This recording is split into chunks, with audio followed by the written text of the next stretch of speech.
आप समाअत कर रहे हैं एस एम मीडिया की इस्लामिक आवाज़।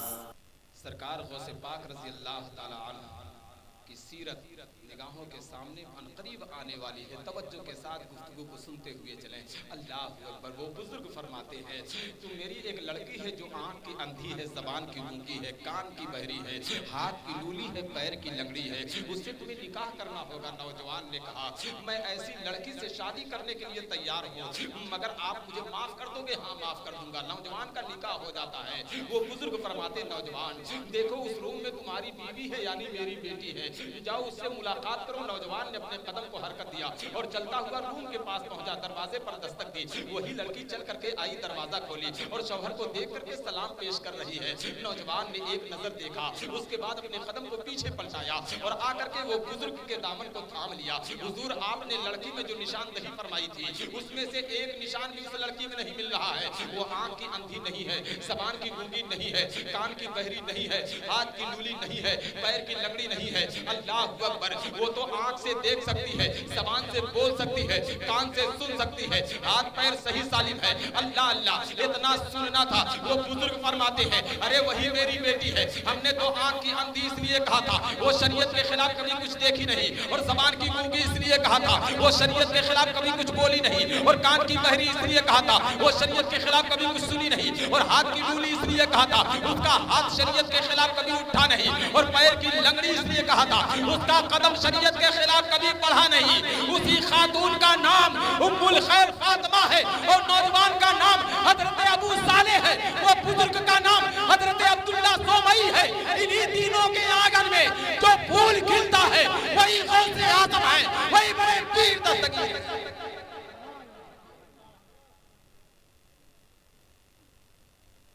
सरकार गौसे पाक की विलादत ना माँ का जवाब है और ना बाप का जवाब है। मेरी माँ बहनें खामोशी के साथ तकरीर को सुने। ना माँ का जवाब है और ना बाप का जवाब है और ना नाना का जवाब है। अच्छा, सब्र का फल मीठा होता है कि नहीं होता है? होता है ना मेरे भाई। अच्छा, जब माँ बाप मुत्तकी और परहेजगार थे तब गौसे आजम पैदा हुए। जब माँ बाप मुत्तकी और परहेजगार थे तब गरीब नवाज पैदा हुए। जब माँ बाप मुत्तकी और परहेजगार थे तब सरकारे सुरकाही पैदा हुए। जब माँ बाप मुत्तकी और परहेजगार थे तब आला हजरत अजीमुल बरकत पैदा हुए। अरे आज भी अगर माँ बाप मुत्तकी और परहेजगार बन जाएं तो गौसे आजम का गुलाम आज भी पैदा हो सकता है। लेकिन आज की औरतें भी केहू कमजोर ना आई। ये अगर सीरियल ना देखें तो इनका मिजाज फ्रेश ना हो, अगर ये गाना ना सुने तो इनका मिजाज ठंडा ना हो। अरे मेरी माँ बहनों, काश एक मर्तबा अपने मकाम को देखी। तुम्हारी तो कोई औकात नहीं। जैसे लड़की पैदा होती थी तो बाप गर्दन पे पैर रख करके दबाता था तो जबान बाहर आ जाती थी, बाप उठा करके पटकता था, बच्ची मर जाती थी। मेरे आका फरमाते, ना मारो इसे, ना मारो। ये पैदा होती है तो माँ बाप के लिए जन्नत का रास्ता है। कसम खुदा की, लड़कियों को किस तरह से मेरे आका ने बचाया है। कहा लड़की पैदा होती है तो माँ बाप के लिए जन्नत का रास्ता है, और शादी हो जाती है तो शौहर के लिए जन्नत का रास्ता है। किसी बच्चे की माँ बन गई तो अपने बच्चों के लिए जन्नत का रास्ता है। मेरे आका ने किस तरह से लड़कियों की जिंदगी को बचाया है। जो लोग अपनी बच्चियों को मार डालते थे, जो लोग अपने बच्चों का गला दबा देते थे, वो रब की बारगाह में सजदा रेज होकर के दुआ करते, परवरदिगार मेरे घर में बेटी पैदा। आप अंदाजा लगाएं, इनका ये मकाम है। और कसम खुदा की मैं कहता हूं, अगर लड़की शरीयत के दायरे में है, अगर लड़की शरीयत के दायरे में है तो घर में तंगी है तो हुक्म शरा ये है कि अपनी बेटी को अपने सामने बिठा दो और बेटी के वसीले से दुआ कर दो, यह परवरदिगार मेरी तंगी को मेरी बेटी के वसीले से दूर फरमा। कसम खुदा की, हाथ बाद में नीचे आएंगे, दुआ पहले कबूल हो जाएगी। ये मकाम है। और थोड़े से जहन को और करीब कर लिए, क्योंकि जो मैं गुफ्तगू रखने जा रहा हूँ कसम खुदा की मिजाज ठंडा हो जाएगा। सन 469 हिजरी, सन 470 हिजरी या सन 471 हिजरी में सरकार गौसे पाक की विलादत हुई। अल्लाह अकबर, सरकार गौसे पाक की विलादत हुई। वाक़या मशहूर है कि सरकार गौसे पाक रोज़े से रहते थे, लेकिन मैं पूरी तफसील तो नहीं बयान कर सकता हूँ क्योंकि बहुत लंबी गुफ्तगू हो जाएगी, लेकिन देखिए कोशिश करता हूँ जहाँ तक मैं पहुँच रहा हूँ। सरकार गौसे पाक के उम्र शरीफ का हिस्सा आगे की तरफ बढ़ता रहा।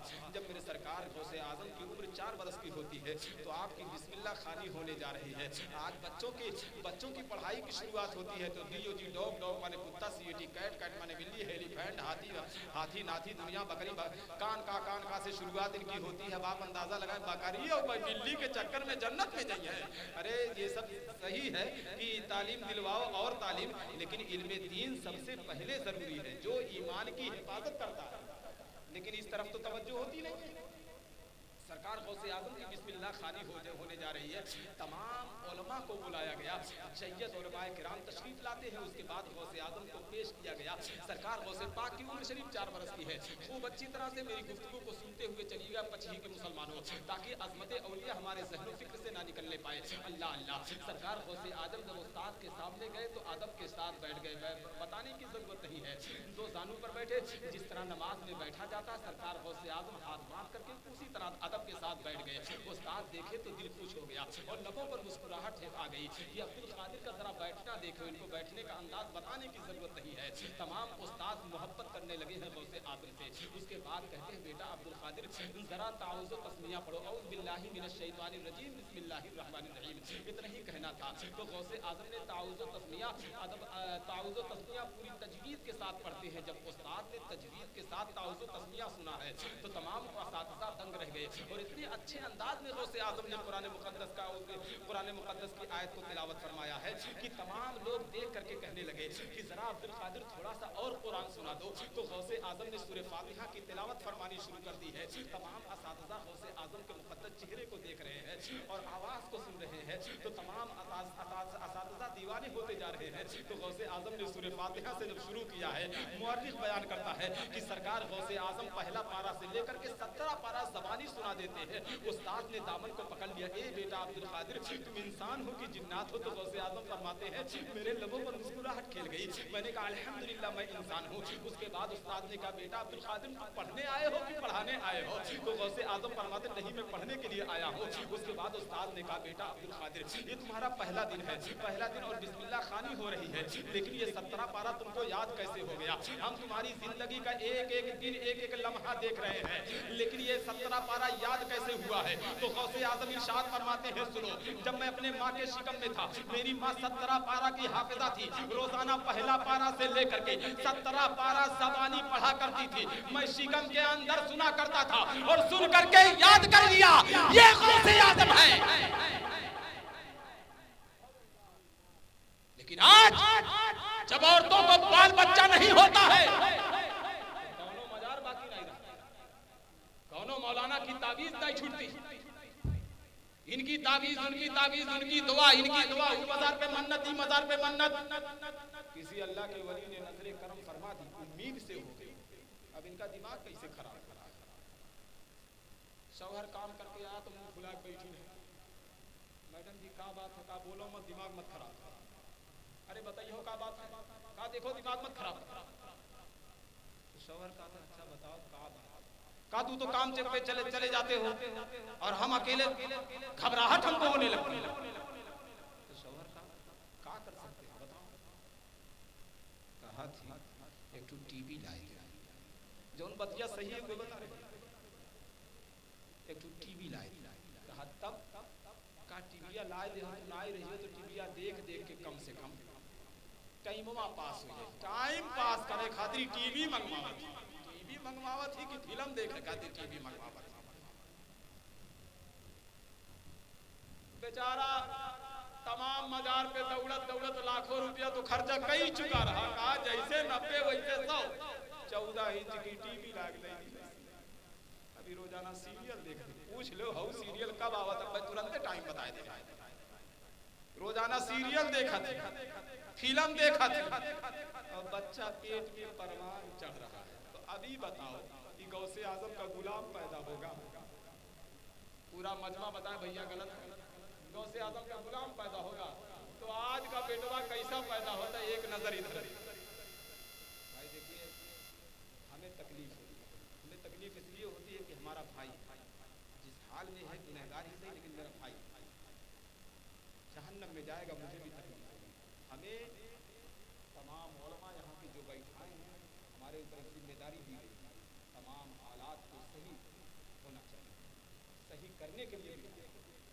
और आज अगर कसम खुदा की ये मेरे भाई मेरी बातों को दिल में बसा लिए तो अभी से सवाब शुरू हो जाएगा। मेरी माँ बहनें अगर आज से तय कर ले कि इंशाअल्लाह अब जो जिंदगी गुजरेगी वो शरीयत के दायरे में गुजरेगी, कसम खुदा की अभी से सवाब मिलना शुरू हो जाएगा। आज का लड़का जो पैदा होता है, सबसे पहले आला हजरत की जब विलादत हुई तो 13 बरस 10 महीने में पढ़ करके मुफ्ती हुए। कितने बरस? 13 बरस 10 महीने में, यानी 14 साल मान लो। 14 साल की उम्र में मुफ्ती हो गए। लेकिन आज का 20 साल का लड़का गया हजाम क्या कहा, बाल काट, तू बलवा काटे, कहा काटे हो मगर हमें अच्छा काहे नहीं लगते? कहा बाबू हम अच्छा काटे, तुम्हें अच्छा लागे चाहे ना लागे।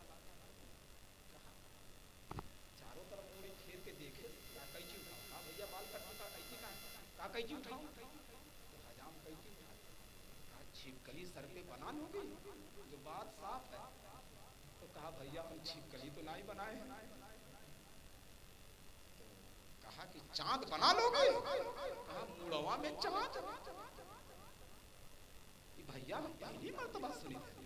कहा तुम ओल्ड जमाने के हो, तुम क्या समझोगे, फैशन चला।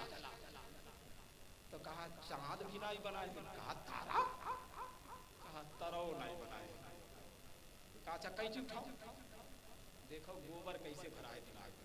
खुदा जब दीन लेता है, खुदा जब दीन लेता है तो अपने छीन लेता है। कहा कैची उठाओ? कहा भैया कैची उठाई नहीं। कहा 3 मरतबा निशानियां लगा लो कैची का, जल्दी जल्दी लगा दो।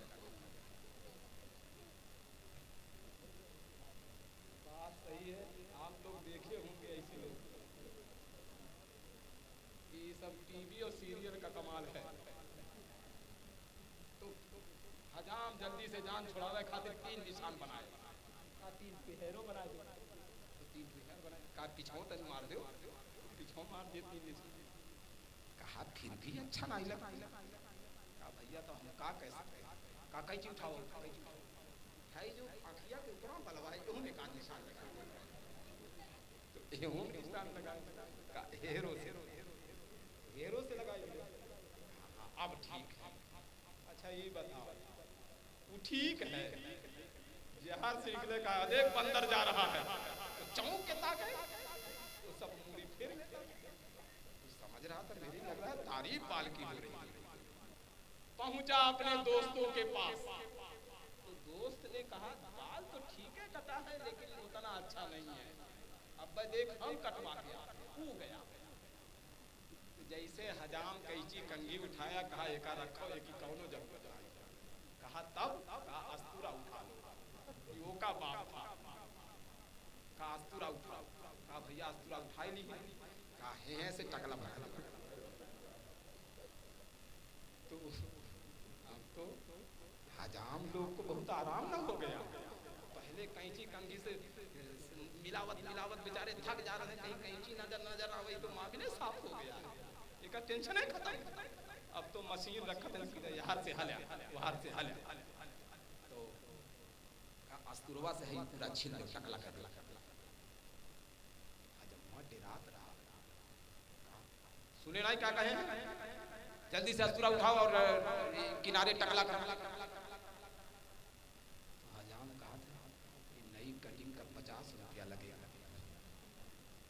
बहुत चलाक ना हजाम होता है, पूरी बात को जुए से समझ लेता। कहा 50 नहीं 60 देंगे, लेकिन जैसे कह रहे हैं वही को कटिंग होनी चाहिए। कहा एकदम वही को, बस वो पूरा रफ्कायस बढ़िया से ही ऐसे लेके पूरा टकला। कहा था कि एहरो से टकला कर, एहरो से टकला कर। जिसका पीछों टकला है। कहा बाबू है पीछों जो फुगवा बच गया इसको कहा करे। तो कहा मशीन है? कहा हाँ। तो वो मशीनियां लगा पूरा खड़ा कहीं आज के बच्चों की हाल बता रहे खड़ा कहीं तो हजमुआ एक बात कान में बोला जो अच्छी बात लगी कहा बाबू एक बात बोली वो सही हो नहीं कहा नहीं कहा देहाती मुर्गा देखे हो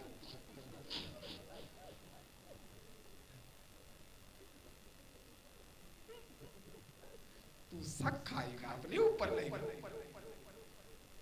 शक खाएगा देखो दिमाग मत खराब करो मतलब वो बात नहीं है ये कह रहे हैं देहाती मुर्गा देखे हो कहा कहा हो कि मुड़वा कुछ देखे हो कहा देखो हम तुम्हें सही बताए थे जैसे मुर्गा ऐसे ऐसे चलता है और जब तुम चलोगे तब वो ऐसे ऐसे होगा एकदम पूरा एकदम हिसाब किताब मिला जुला है तो छोटा है तुम बड़े हो छोटा मुर्गा तुम बड़े मुर्गा दिखाई देंगे वाकई में जब निकला है तो कम से कम 20 कुत्ताओं के पीछे की विदेशी आदमी हमारे इलाके कैसे विदेशी आदमी आए और जौने रस्तवा से गुजरा वो रस्तवा देखो मुर्गा जा रहा है इसको मुर्गा कहलवाना पसंद है मगर गुलाम गौस कहलवाना पसंद नहीं बरौनी प्रोग्राम में जा रहे हैं बरौनी प्रोग्राम में जा रहे थे तो एक तकरीबन 23-24 साल का लड़का बड़ा अच्छा था शकल सूरत से बड़े घर का लगता था मगर कपड़वा से बड़े घर का नहीं था वो जींस पहना था जो इतना बड़ा बड़ा छेद हिया के पैर भाई घुटनवा जो है छेदवा में से निकला रहा बाहर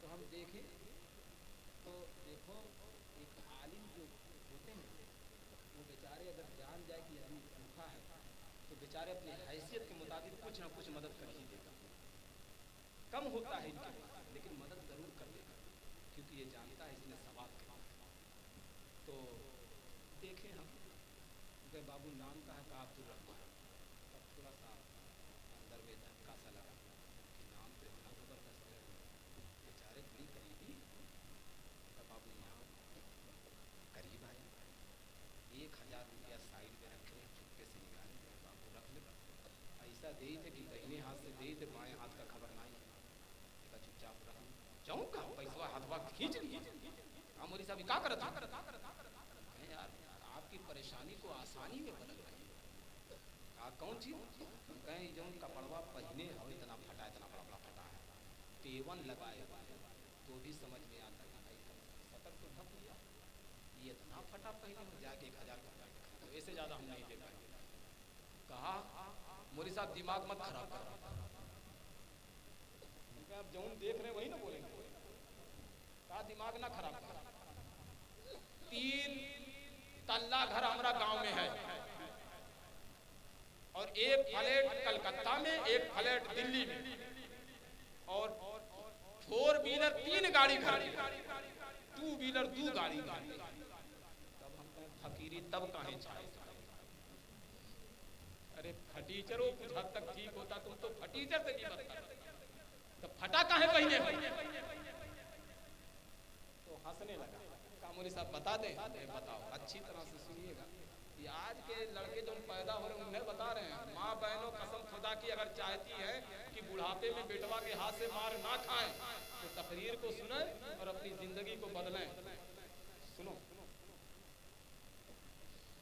कनवा के पास आके कह रहा मुनी साहब एक फिल्म निकली और फिल्म में जो हीरो था ना वो जो कपड़वा पहना तो फटा पहना था तो वही देख के ना हम फटा पहने अब बात समझ में आई कहीं दिमागवा में कुछ है कि गोबर है मोदी साहब का बात कर मैं कहा सही बतिया करे हैं दिमागवा में कुछ है कि गोबर है इतना तो सोच रही कि फटा पहना है तो हम फटा पहने हैं करीब कनमा करीब लाए अभी फटा पहना है फटा पहना और जब ना पहनेगा तब उठ के भाग आए एकदम सीधे धुरिया झाड़ का तो तोरे लोग से हम बतिया नहीं कर अब आप बताइए ये जहन्नमियों की नकल करेगा आज हिया तक पहन रहा है तो हिया तक पहनेगा उसके बाद हिया तक पहनना शुरू करेगा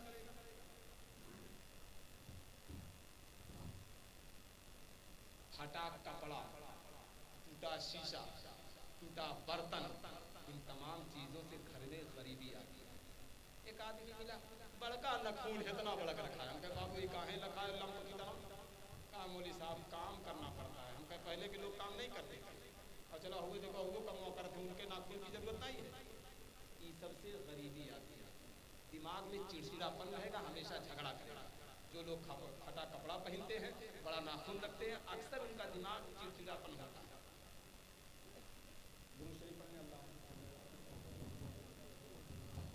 भैया तकरीर अब खत्म कर दिया जाए। देखो आधे लोग साफ हो चुके हैं, कहाँ थे कारी साहब?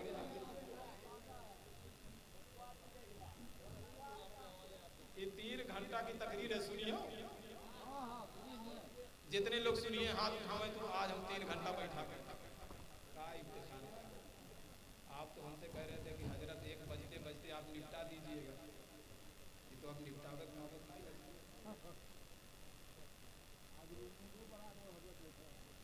एक मरतबा दुरूद शरीफ पढ़े, दिल की गहराई से पढ़े ताकि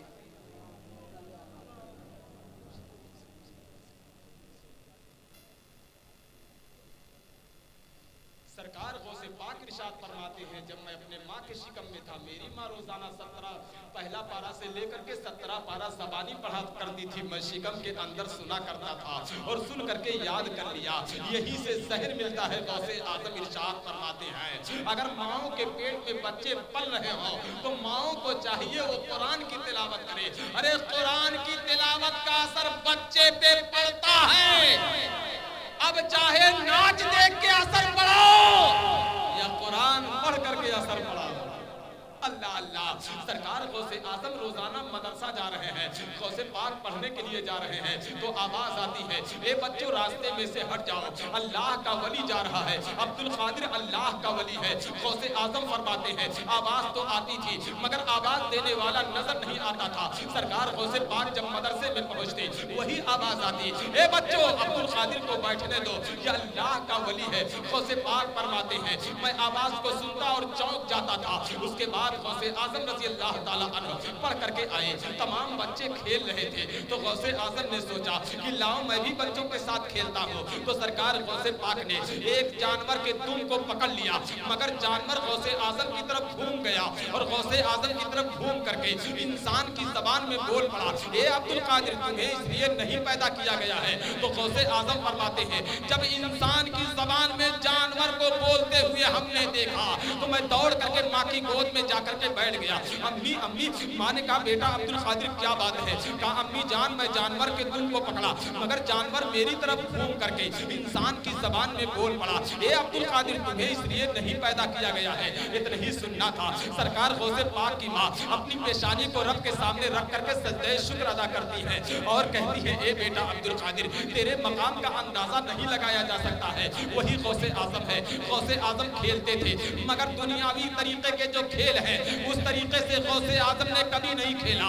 तमाम दोस्त कहते थे, ए अब्दुल कादिर चलो खेला जाए, तो गौसे आजम इरशाद फरमाते हैं, जैसे मैं खेलूंगा वैसे तुम्हें खेलना होगा। तो तमाम दोस्तों ने अर्ज किया, जैसे आप खेलेंगे हम वैसे ही खेलेंगे। तो सरकार गौसे आजम फरमाते हैं, जब मैं आगे दौड़ूंगा और कहूंगा ला इलाहा इल्लल्लाह तो मेरे पीछे तुम दौड़ना और कहना मोहम्मदुर रसूलुल्लाह। ये गौसे आजम है। गौसे आजम खेल रहे हैं तो अपने तरीके से खेल रहे हैं। गौसे आजम रोजाना मदरसा जाते थे और मदरसा से वापस आए और माँ की गोद में बैठ जाते और अर्ज करते, अम्मी अम्मी।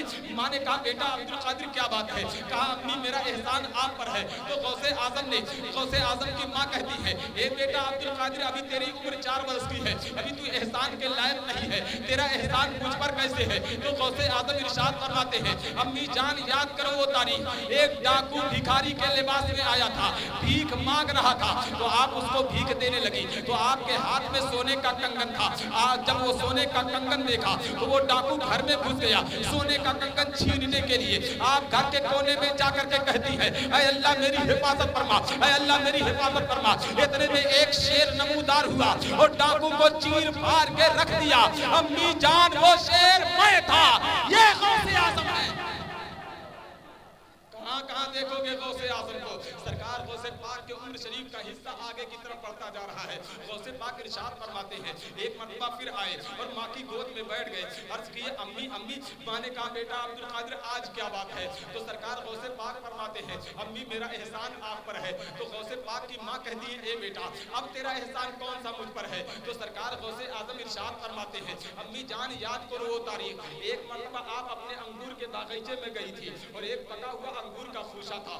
आप उसको हाथ बढ़ाती थी तोड़ने के लिए, मगर आप बैठ जाती थी, फिर हाथ बढ़ाती थी, फिर बैठ जाती थी, फिर हाथ बढ़ाती थी, फिर बैठ जाती थी। अम्मी जान आप क्यों बैठ रही थी? इतना ही सुनना था। तो सरकार गौसे पाक की माँ गौसे पाक की पेशानी को चूम लेती है और कहती है ए बेटा अब्दुल कादिर ये बात मेरे सिवा कोई नहीं जानता था, लेकिन आज तूने बता दिया है। तो सुन, जब मैं हाथ को बढ़ाती थी तो मेरे पेट में शदीद दर्द पैदा होता था, तो मैं अपने हाथ को खींच लेती थी, फिर हाथ को बढ़ाती थी, फिर दर्द पैदा होता था, फिर मैं हाथ को खींच लेती थी। इसी तरह से 3 मरतबा मैंने किया। तो सरकार गौसे आजम इरशाद फरमाते हैं अम्मी जान जिस खूशे की तरफ आप हाथ को बढ़ाती थी वहाँ एक जहरीला बिच्छू बैठा था। आप खूशे को हाथ लगाती तो बिच्छू डंक मार देता, तो जैसे ही आप हाथ बढ़ाती थी मैं दर्द पैदा कर देता था, तो आप बैठ जाती थी, फिर आप हाथ बढ़ाती थी, फिर मैं दर्द पैदा कर देता था, फिर आप बैठ जाती थी, फिर आप हाथ बढ़ाती थी, फिर मैं दर्द पैदा कर देता था, आप बैठ जाती थी।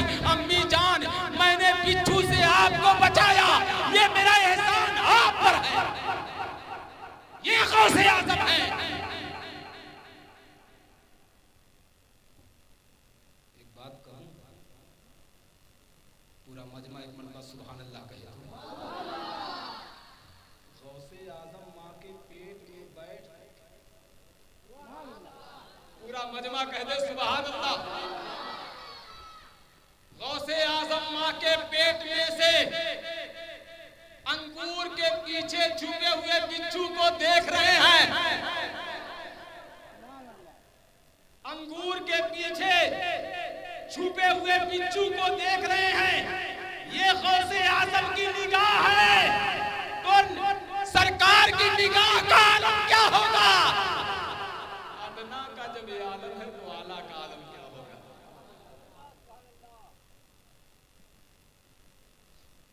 सरकार गौसे पाक के कब्र शरीफ का हिस्सा आगे की तरफ बढ़ता जा रहा है। अब मैं थोड़ा सा शॉर्टकट में गुफ्तगू करता हूँ क्योंकि अभी तफसीली गुफ्तगू करूंगा, इंशाअल्लाह मौका मिलेगा तो। सरकार गौसे आज़म पढ़ने के लिए गए, किन किन मुसीबतों से इल्म दीन हासिल किए, कभी मैं फिर बात भी सुनाऊंगा। कुछ खास बातें आपके सामने रख रहा हूँ। सरकार गौसे आज़म रज़ी अल्लाह ताला अन्हु खानकाह में तशरीफ फरमा है। हज़रत जाम रहमतुल्लाह ताला अल्लाह के वली है, उन्होंने सरकार गौसे आज़म की बारगाह में अरीज़ा पेश किया, हुज़ूर मैं आपसे शरफ़े मुलाकात हासिल करना चाहता हूँ। तो गौसे आज़म इरशाद फरमाते आ जाओ। इतने में सरकार गौसे पाक की बारगाह में उन्होंने अर्ज किया हुजूर मैं शेर की सवारी करता हूँ, जहाँ मेरी ज़ियाफत का इंतजाम हो वही मेरे शेर की खुराक भी चाहिए। तो गौसे आज़म ने अपने मुरीद को कहा एक जानवर ला करके बांध दो, जानवर ला करके फील्ड में बांध दिया गया। तो गौसे आज़म रज़ी अल्लाह ताला अन्हु की बारगाह में जब हज़रत जाम रहमतुल्लाह ताला अलैह शेर की सवारी करते हुए आए, शेर की सवारी और कौन कर सकता है?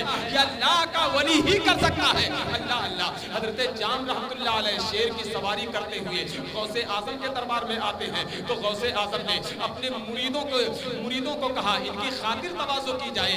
इतने में हज़रत जाम ने अर्ज किया हुजूर मैं शेर की सवारी करके आया हूँ, आपको मैंने पहले ही बता दिया था मैं शेर की सवारी करता हूँ, जहाँ मेरी ज़ियाफत का इंतजाम हो वही मेरे शेर की भी खुराक चाहिए। तो इतने में गौसे आज़म ने कहा वो देखो फील्ड में जानवर बंधा हुआ है, अपने शेर से कह दो उसे अपने शिकार में ले।